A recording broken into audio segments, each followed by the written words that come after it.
नमस्कार दोस्तों, स्वागत है आपका हमारे YouTube चैनल में, जिसका नाम है एस गेन नॉलेज।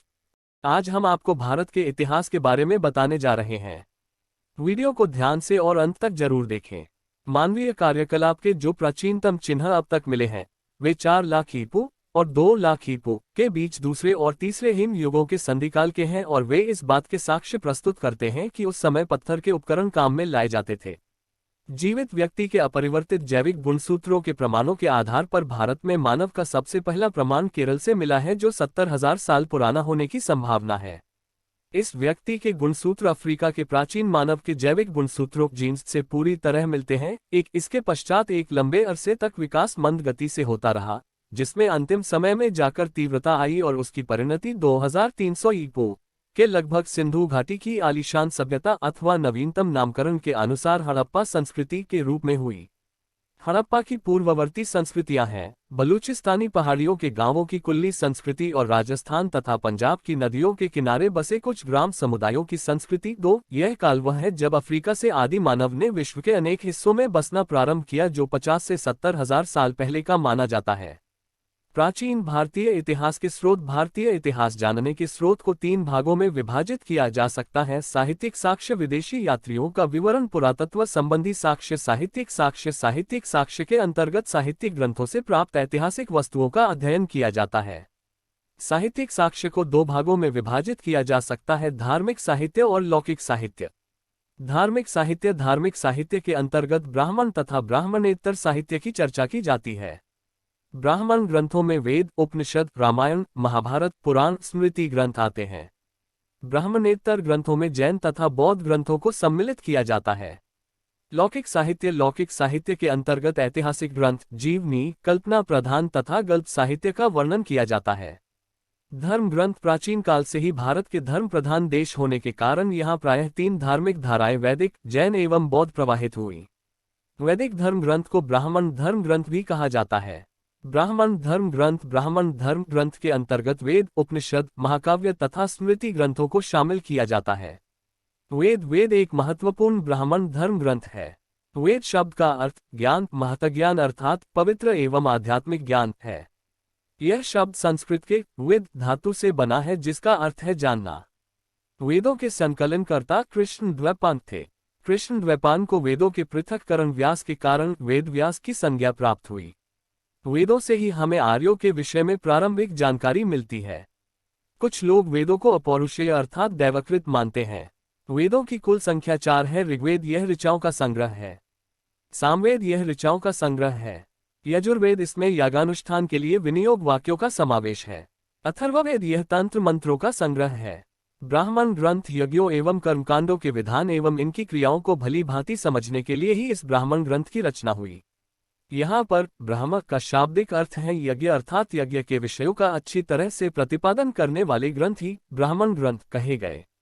ब्राह्मण ग्रंथों में सर्वथा यज्ञों की वैज्ञानिक, अधिभौतिक तथा आध्यात्मिक मीमांसा प्रस्तुत की गई है। यह ग्रंथ अधिकतर गद्य में लिखे हुए हैं। इनमें उत्तरकालीन समाज तथा संस्कृति के संबंध का ज्ञान प्राप्त होता है। प्रत्येक वेद संहिता के अपने अपने ब्राह्मण होते हैं। आरण्यक आरण्यकों में दार्शनिक एवं रहस्यात्मक विषयों यथा आत्मा, मृत्यु, जीवन आदि का वर्णन होता है। इन ग्रंथों को आर्यक इसलिए कहा जाता है क्योंकि इन ग्रंथों का मनन अरण्य अर्थात वन में किया जाता था। ये ग्रंथ अरण्यों, जंगलों में निवास करने वाले सन्यासियों के मार्गदर्शन के लिए लिखे गए थे। आरण्यकों में ऐत्रेय आरण्यक, शांखायंत आरण्यक, बृहदारण्यक, मैत्रायणी उपनिषद आरण्यक तथा तवलकार आरण्यक, इसे जैमिनी उपनिषद ब्राह्मण भी कहते हैं, मुख्य है। ऐत्रेय तथा शांखान ऋग्वेद से, बृहदारण्यक शुक्ल यजुर्वेद से, मैत्रायणी उपनिषद आरण्यक कृष्ण यजुर्वेद से तथा तवलकार आरण्यक सामवेद से संबद्ध हैं। अथर्ववेद का कोई आरण्यक उपलब्ध नहीं है। आरण्यक ग्रंथों में प्राण विद्या की महिमा का प्रतिपादन विशेष रूप से मिलता है। इनमें कुछ ऐतिहासिक तथ्य भी हैं, जैसे तैत्तिरीय आरण्यक में कुरु, पंचाल, काशी, विदेह आदि महाजनपदों का उल्लेख है। उपनिषदों की कुल संख्या 108 है। प्रमुख उपनिषद हैं ईश, केन, कट, मांडुक्य, तैत्तिरीय, ऐत्रेय, छांदोग्य, श्वेताश्वतर, बृहदारण्यक, कौशिकी, मुंडक, प्रश्न, मैत्रायणीय आदि। लेकिन शंकराचार्य ने जिन 10 उपनिषदों पर स्पना भाष्य लिखा है, उनको प्रामाणिक माना गया है। ये हैं ईश, केन, मांडूक्य, मुंडक, तैत्तिरीय, ऐत्रेय, प्रश्न, छांदोग्य और बृहदारण्यक उपनिषद। इसके अतिरिक्त श्वेताश्वतर और कौशिकी उपनिषद भी महत्वपूर्ण है। इस प्रकार 103 उपनिषदों में से केवल 13 उपनिषदों को ही प्रामाणिक माना गया है। भारत का प्रसिद्ध आदर्श वाक्य सत्यमेव जयते मुंडोपनिषद से लिया गया है। उपनिषद गद्य और पद्य दोनों में है, जिसमें प्रश्न, मांडूक्य, केन, तैत्तिरीय, ऐत्रेय, छांदोग्य, बृहदारण्यक और कौशिकी उपनिषद गद्य में है तथा केन, ईश, कठ और श्वेताश्वतर उपनिषद पद्य में है। वेदांग वेदों के अर्थ को अच्छी तरह समझने में वेदांत काफी सहायक होते हैं। वेदांग शब्द से अभिप्राय है जिसके द्वारा किसी वस्तु के स्वरूप को समझने में सहायता मिले। वेदांगों की कुल संख्या 6 है, जो इस प्रकार है: 1 शिक्षा, 2 कल्प, 3 व्याकरण, 4 निरुक्त, 5 छंद एवं 6 ज्योतिष। ब्राह्मण ग्रंथों में धर्मशास्त्र का महत्वपूर्ण स्थान है। धर्मशास्त्र में 4 साहित्य आते हैं: 1 धर्म सूत्र, 2 स्मृति, 3 टीका एवं 4 निबंध। स्मृति या स्मृतियों को धर्मशास्त्र भी कहा जाता है। श्रस्तु वेद विज्ञेयो धर्मशास्त्रम तु व स्मृति। स्मृतियों का उदय सूत्रों को बाद हुआ। मनुष्य के पूरे जीवन से संबंधित अनेक क्रियाकलापों के बारे में असंख्य विधि निषेधों की जानकारी इन स्मृतियों से मिलती है। संभवतः मनुस्मृति लगभग 200 ईसा पूर्व से 100 ईसा मध्य एवं याज्ञवल्क्य स्मृति सबसे प्राचीन है। उस समय के अन्य महत्वपूर्ण स्मृतिकार थे नारद, पराशर, बृहस्पति, कात्यायन, गौतम, संवर्त, हरित, अंगिरा आदि, जिनका समय संभवतः 100 ईसा से लेकर 600 ईसा तक था। मनुस्मृति से उस समय के भारत के बारे में राजनीतिक, सामाजिक एवं धार्मिक जानकारी मिलती है। नारद स्मृति से गुप्त वंश के संदर्भ में जानकारी मिलती है। मेधातिथि, मारुचि, कुल्लूक भट्ट, गोविंदराजा आदि टीकाकारों ने मनुस्मृति पर, जबकि विश्वरूप, अपरार्क, विज्ञानेश्वर आदि ने याज्ञवल्क्य स्मृति पर भाष्य लिखे हैं। महाकाव्य रामायण एवं महाभारत भारत के 2 सर्वाधिक प्राचीन महाकाव्य हैं। यद्यपि इन दोनों महाकाव्यों के रचनाकाल के विषय में काफी विवाद है, फिर भी कुछ उपलब्ध साक्ष्यों के आधार पर इन महाकाव्यों का रचनाकाल 4वीं शती ईसा पूर्व से 4वीं शती के मध्य माना गया है। रामायण की रचना महर्षि वाल्मीकि द्वारा पहली एवं दूसरी शताब्दी के दौरान संस्कृत भाषा में की गई। वाल्मीकि कृत रामायण में मूलतः 6000 श्लोक थे, जो कालांतर में 12000 हुए और फिर 24000 हो गए। इससे चतुर्विंशति सहस्त्री संहिता भी कहा गया है। वाल्मीकि द्वारा रचित रामायण बालकांड, अयोध्याकांड, अरण्यकांड, किष्किंधाकांड, सुंदरकांड, युद्धकांड एवं उत्तराकांड नामक 7 कांडों में बंटा हुआ है। रामायण द्वारा उस समय की राजनीतिक, सामाजिक एवं धार्मिक स्थिति का ज्ञान होता है। रामकथा पर आधारित ग्रंथों का अनुवाद सर्वप्रथम भारत से बाहर चीन में किया गया। भूषुंडी रामायण को आदि रामायण कहा जाता है। महाभारत महर्षि व्यास द्वारा रचित महाभारत महाकाव्य रामायण से बृहद है। इसकी रचना का मूल समय ईसा पूर्व 4वीं शताब्दी माना जाता है। महाभारत में मूलतः 8800 श्लोक थे तथा इसका नाम जयसंहिता विजय संबंधी ग्रंथ था। बाद में श्लोकों की संख्या 24000 होने के पश्चात यह वैदिक जन भरत के वंशजों की कथा होने के कारण भारत कहलाया। कालांतर में गुप्त काल में श्लोकों की संख्या बढ़कर 1,00,000 होने पर यह शतसहस्त्री संहिता या महाभारत कहलाया। महाभारत का प्रारंभिक उल्लेख अश्वलायन सूत्र में मिलता है। वर्तमान में इस महाकाव्य में लगभग 1,00,000 श्लोकों का संकलन है। महाभारत महाकाव्य 18 पर्वों आदि, सभा, वन, विराट, उद्योग, भीष्म, द्रोण, कर्ण, शल्य, सौप्तिक, स्त्री, शांति, अनुशासन, अश्वमेध, आश्रमवासी, मौसल, महाप्रास्थानिक एवं स्वर्गारोहण में विभाजित है। महाभारत में हरिवंश नाम परिशिष्ट है। इस महाकाव्य से तत्कालीन राजनीतिक, सामाजिक एवं धार्मिक स्थिति का ज्ञान होता है। पुराण प्राचीन आख्यानों से युक्त ग्रंथ को पुराण कहते हैं। संभवतः 5वीं से 4वीं शताब्दी ईसा पूर्व तक पुराण अस्तित्व में आ चुके थे। ब्रह्म वैवर्त पुराण में पुराणों के 5 लक्षण बताए ये हैं। यह है सर्प, प्रतिसर्ग, वंश, मनवंतर तथा वंशानुचरित। कुल पुराणों की संख्या 18 है। 1 ब्रह्म पुराण, 2 पद्म पुराण, 3 विष्णु पुराण, 4 वायु पुराण, 5 भागवत पुराण, 6 नारदीय पुराण, 7 मार्कंडेय पुराण, 8 अग्नि पुराण, 9 भविष्य पुराण, 10 ब्रह्म वैवर्त पुराण, 11 लिंग पुराण, 12 वराह पुराण, 13 स्कंद पुराण, 14 वामन पुराण, 15 कूर्म पुराण, 16 मत्स्य पुराण, 17 गरुड़ पुराण और 18 ब्रह्मांड पुराण। बौद्ध साहित्य को त्रिपिटक कहा जाता है। महात्मा बुद्ध के परिनिर्वाण के उपरांत आयोजित विभिन्न बौद्ध संगीतियों में संकलित किए गए त्रिपिटक, संस्कृत त्रिपिटक संभवतः सर्वाधिक प्राचीन धर्मग्रंथ हैं। वुलर एवं रीस डेविड्स महोदय ने पिटक का शाब्दिक अर्थ टोकरी बताया है। त्रिपिटक है सुत्तापिटक, विनयपिटक और अभिधम पिटक। जैन साहित्य ऐतिहासिक जानकारी हेतु जैन साहित्य भी बौद्ध साहित्य की ही तरह महत्वपूर्ण है। अब तक उपलब्ध जैन साहित्य प्राकृत एवं संस्कृत भाषा में मिलते हैं। जैन साहित्य, जिसे आगम कहा जाता है, इनकी संख्या 12 बताई जाती है। आगे चलकर इनके उपांग भी लिखे गए। आगमों के साथ साथ जैन ग्रंथों में 10 प्रकीर्णन, 6 छंद सूत्र, 1 नंदी सूत्र, 1 अनुयोगद्वार एवं 4 मूल सूत्र हैं।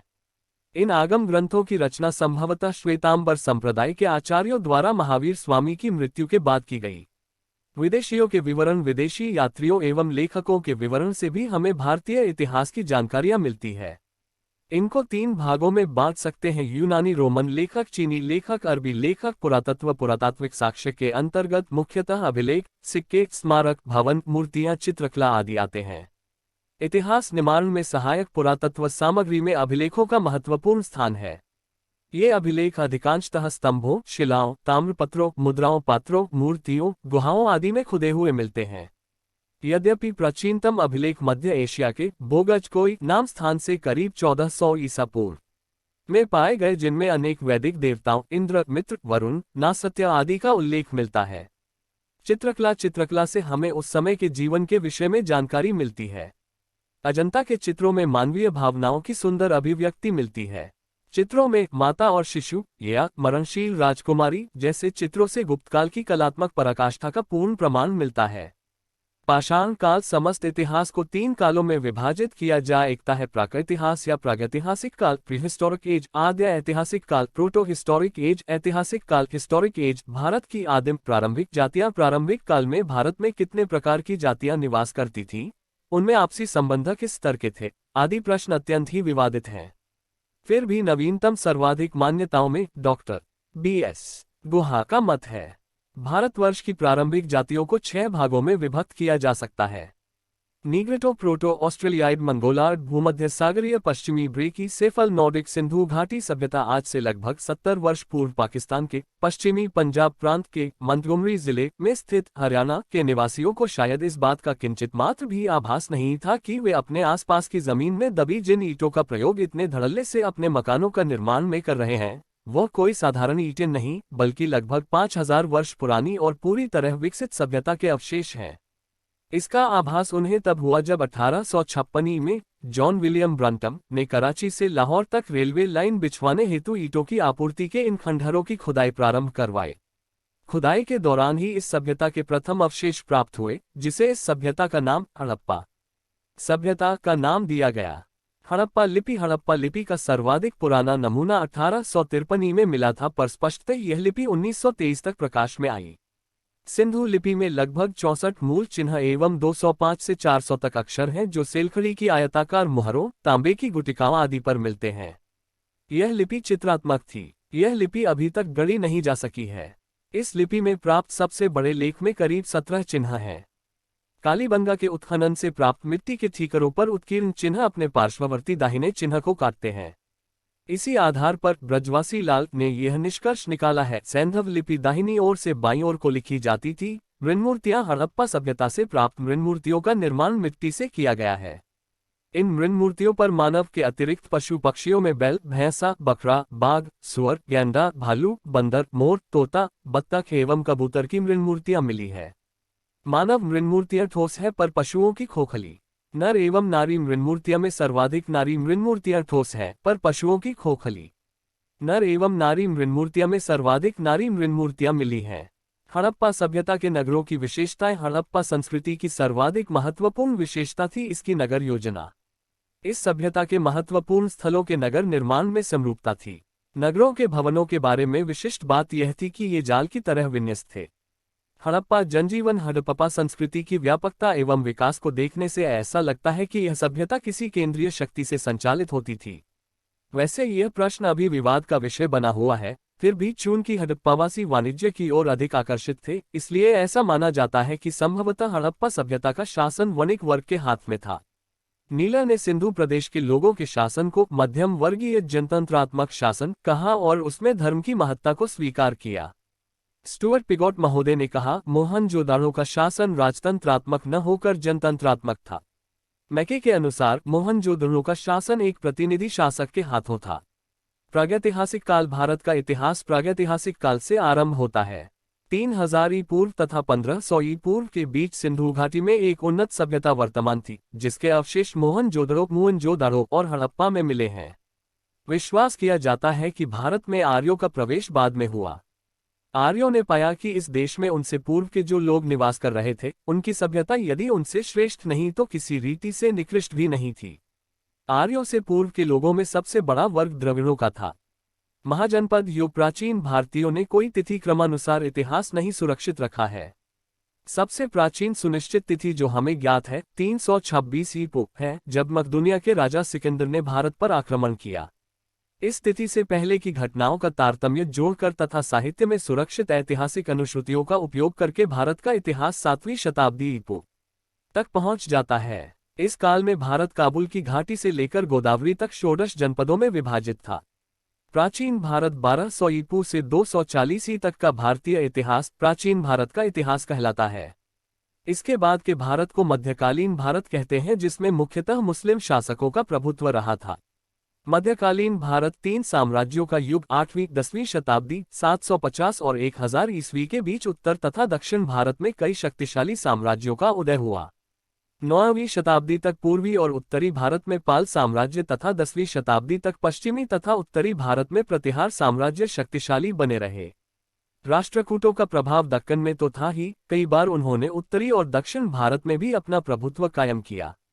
यद्यपि ये तीनों साम्राज्य आपस में लड़ते रहते थे, तथापि इन्होंने एक बड़े भूभाग में स्थिरता कायम रखी और साहित्य तथा कलाओं को प्रोत्साहित किया।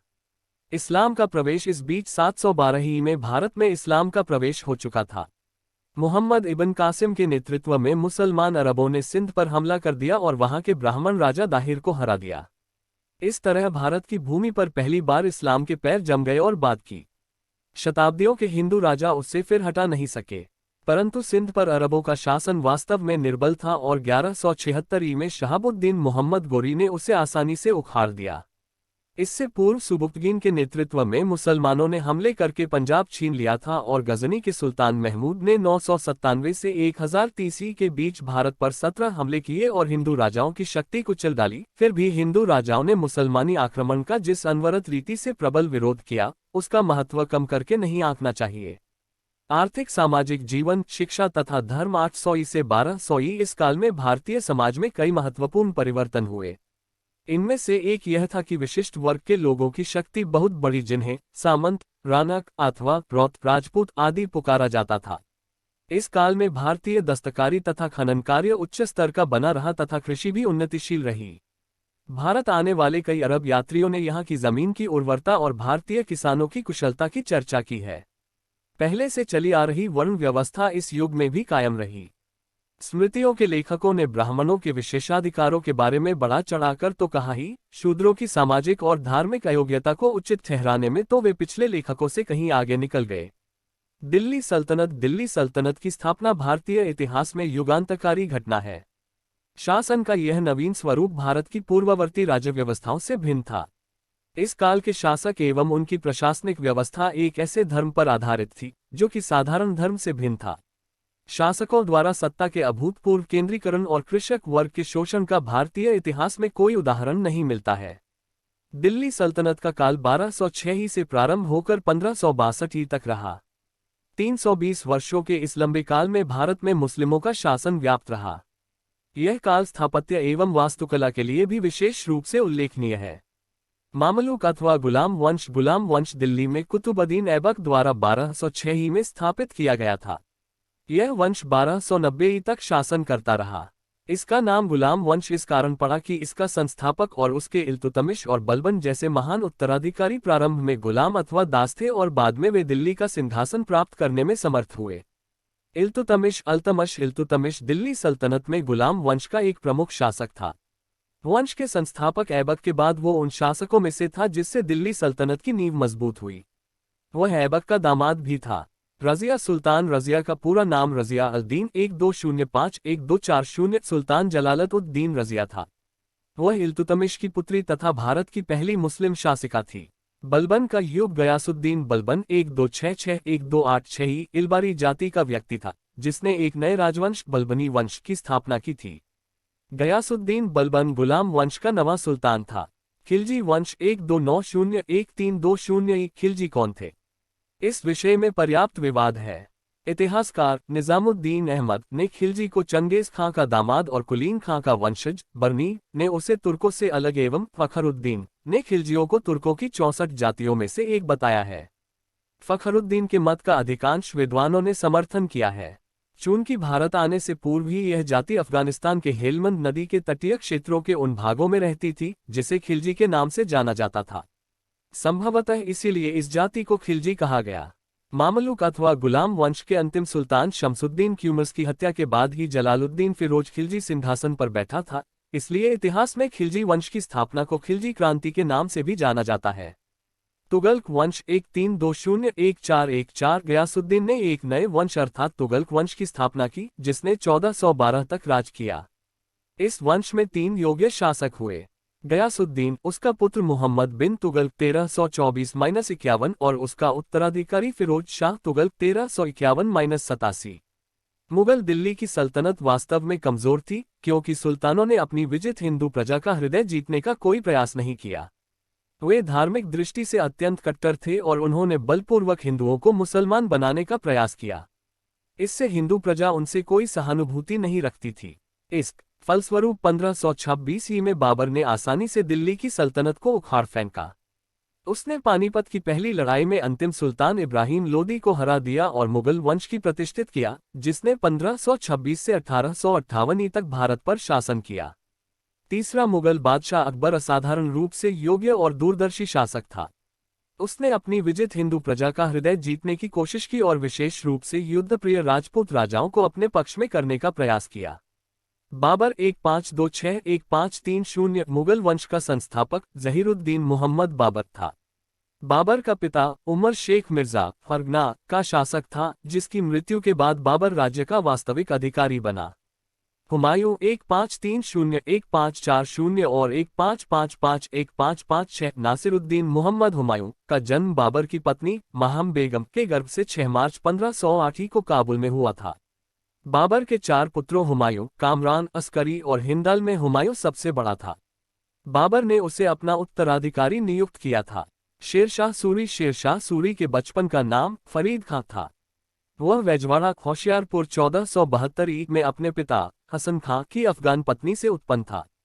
उसका पिता हसन बिहार के सासाराम का जमींदार था। अकबर 1556-1605 अकबर महान ने धार्मिक सहिष्णुता तथा मेल मिलाप की नीति बरती, हिंदुओं पर से जजिया उठा लिया और राज्य के ऊंचे पदों पर बिना भेदभाव के सिर्फ योग्यता के आधार पर नियुक्तियां की।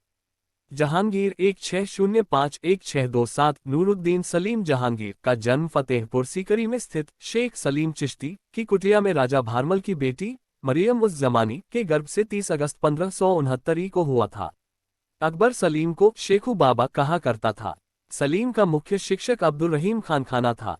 शाहजहां 1627-1658 शाहजहां का जन्म जोधपुर के शासक राजा उदय सिंह की पुत्री जगत गोसाई जोधाबाई के गर्भ से 5 जनवरी 1592 को लाहौर में हुआ था।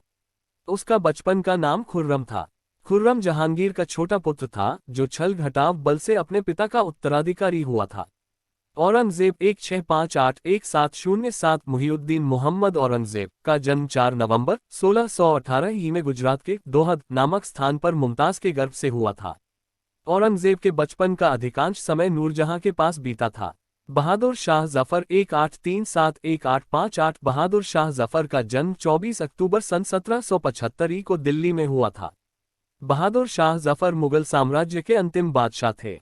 इनका शासनकाल 1837-58 तक था। बहादुर शाह जफर एक कवि, संगीतकार व खुशनवीस थे और राजनीतिक नेता के बजाय सौंदर्यानुरागी व्यक्ति अधिक थे।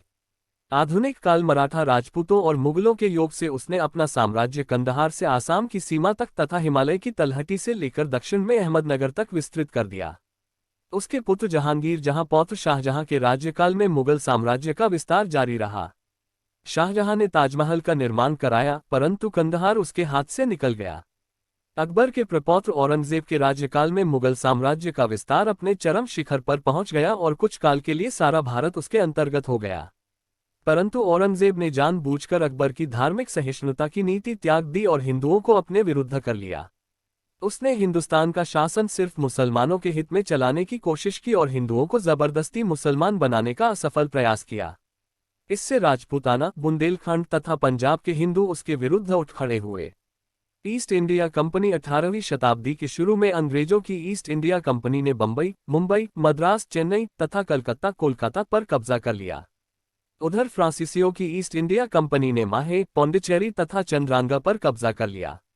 उन्हें अपनी सेनाओं में भारतीय सिपाहियों को भर्ती करने की भी इजाजत मिल गई। वे इन भारतीय सिपाहियों का उपयोग न केवल अपनी आपसी लड़ाइयों में करते थे बल्कि इस देश के राजाओं के विरुद्ध भी करते थे। इन राजाओं की आपसी प्रतिद्वंद्विता और कमजोरी ने इनकी राजनीतिक महत्वाकांक्षा को जागृत कर दिया और उन्होंने कुछ देशी राजाओं के विरुद्ध दूसरे देशी राजाओं से संधियां कर लीं। 1744-49 में मुगल बादशाह की प्रभुसत्ता की पूर्ण उपेक्षा करके उन्होंने आपस में कर्नाटक की दूसरी लड़ाई छेड़ी। गवर्नर जनरलों का समय कंपनी के शासनकाल में भारत का प्रशासन एक के बाद एक 22 गवर्नर जनरलों के हाथों में रहा। इस काल के भारतीय इतिहास की सबसे उल्लेखनीय घटना यह है कि कंपनी युद्ध तथा कूटनीति के द्वारा भारत में अपने साम्राज्य का उत्तरोत्तर विस्तार करती रही। माइसौर के साथ 4 लड़ाइयां, मराठों के साथ 3, बर्मा, म्यांमार तथा सिखों के साथ 2 लड़ाइयां तथा सिंध के अमीरों, गोरखों तथा अफगानिस्तान के साथ एक लड़ाई छेड़ी गई। इनमें से प्रत्येक लड़ाई में कंपनी को एक या दूसरे देशी राजा की मदद मिली। प्रथम स्वतंत्रता संग्राम इस काल में सती प्रथा का अंत कर देने के समान कुछ सामाजिक सुधार के भी कार्य किए गए। राजा राममोहन राय ने सती प्रथा जैसी अमानवीय प्रथा के विरुद्ध निरंतर आंदोलन चलाया। उनके पूर्ण और निरंतर समर्थन का ही प्रभाव था, जिसके कारण लॉर्ड विलियम बेंटिक 1829 में सती प्रथा को बंद कराने में समर्थ हो सका। अंग्रेजी के माध्यम से पश्चिम शिक्षा के प्रसार की दिशा में कदम उठाए गए। अंग्रेजी देश की राजभाषा बना दी गई। सारे देश में समान जाब्ता दीवानी और जाब्ता फौजदारी कानून लागू कर दिया गया, परंतु शासन स्वेच्छाचारी बना रहा और वह पूरी तरह अंग्रेजों के हाथों में रहा। असहयोग और सत्याग्रह भारतीय राष्ट्रीय कांग्रेस के कुछ सुधारों से पुराने कांग्रेस जन संतुष्ट हो गए, परंतु नव युवकों का दल, जिसे मोहनदास करमचंद गांधी के रूप में एक नया नेता मिल गया था, संतुष्ट नहीं हुआ। इन सुधारों के अंतर्गत केंद्रीय कार्यपालिका को केंद्रीय विधानमंडल के प्रति उत्तरदायी नहीं बनाया गया था और वाइसरॉय को बहुत अधिक अधिकार प्रदान कर दिए गए थे। अतएव उसने इन सुधारों को अस्वीकृत कर दिया।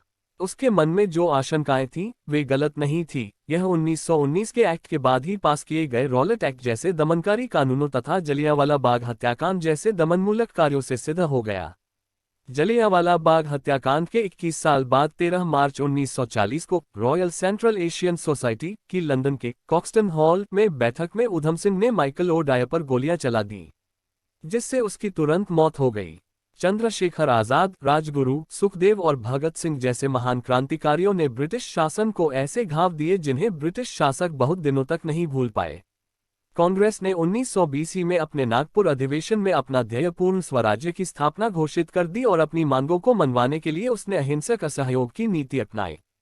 चूंकि ब्रिटिश सरकार ने उसकी मांगें स्वीकार नहीं की और दमनकारी नीति के द्वारा वह असहयोग आंदोलन को दबा देने में सफल हो गई, इसलिए कांग्रेस ने दिसंबर 1929 में लाहौर अधिवेशन में अपना लक्ष्य पूर्ण स्वाधीनता निश्चित किया और अपनी मांग का मनवाने के लिए उसने 1930 में नमक सत्याग्रह आंदोलन शुरू कर दिया। भारत का विभाजन कुछ ब्रिटिश अफसरों ने भारत को स्वाधीन होने से रोकने के लिए अंतिम दुर्राव संधि की और मुसलमानों के लिए भारत विभाजन करके पाकिस्तान की स्थापना की मांग का समर्थन करना शुरू कर दिया। इसके फलस्वरूप अगस्त 1946 में सारे देश में भयानक सांप्रदायिक दंगे शुरू हो गए, जिन्हें वाइसरॉय लॉर्ड वेवेल अपने समस्त फौजी अनुभवों तथा साधनों बावजूद रोकने में असफल रहा। यह अनुभव किया गया कि भारत का प्रशासन ऐसी सरकार के द्वारा चलाना संभव नहीं है जिसका नियंत्रण मुख्य रूप से अंग्रेजों के हाथों में हो। अतएव सितंबर 1946 में लॉर्ड वेवेल ने पंडित जवाहरलाल नेहरू के नेतृत्व में भारतीय नेताओं की एक अंतरिम सरकार गठित की। ब्रिटिश अधिकारियों की कृपापात्र होने के कारण मुस्लिम लीग के दिमाग काफी ऊंचे हो गए थे। उसने पहले तो 1 महीने तक अंतरिम सरकार से अपने को अलग रखा, इसके बाद वह भी उसमें सम्मिलित हो गई। 20वीं शताब्दी के प्रारंभ में अंग्रेजी शासन से स्वतंत्रता प्राप्ति के लिए संघर्ष चला। इस संघर्ष के परिणामस्वरूप 15 अगस्त 1947 को सफल हुआ जब भारत ने अंग्रेजी शासन से स्वतंत्रता प्राप्त की, मगर देश को विभाजन कर दिया गया। तदुपरांत 26 जनवरी 1950 को भारत एक गणराज्य बना। वीडियो को अंत तक देखने के लिए धन्यवाद। ऐसे ही ज्ञान वाली वीडियो देखने के लिए लाइक कीजिए, शेयर कीजिए और सब्सक्राइब करके घंटी वाला बटन दबाएं। धन्यवाद।